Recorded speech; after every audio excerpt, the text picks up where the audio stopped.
Air Force officials tell Warrior Maven the service will have an operational next-generation intercontinental ballistic missile by about 10 years from now, the late 2020s.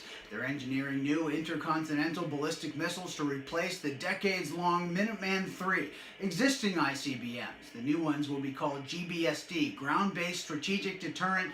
They'll have new circuitry, new telemetry for space travel. They'll have new guidance systems as well as targeting systems. Most of all, they'll be built to be more resilient so they can sustain operational missions for decades. They're planned to serve all the way through into the late 2070s. They're going to build about 400 of them that will spread across an existing area of Wyoming, North Dakota, and Montana. It's built on the premise of strategic deterrence, that having an ability and arsenal to inflict massive destruction if need be, ultimately, and perhaps somewhat paradoxically, can keep the peace. Engineering is already underway. Northrop and Boeing teams are working on designs, and they plan to build and fire prototypes within the next several years. The Air Force will then move in 2020 to its next phase, which is called Milestone B, as part of the acquisition development process, and then ultimately fire off the missiles and pick one to build for the future.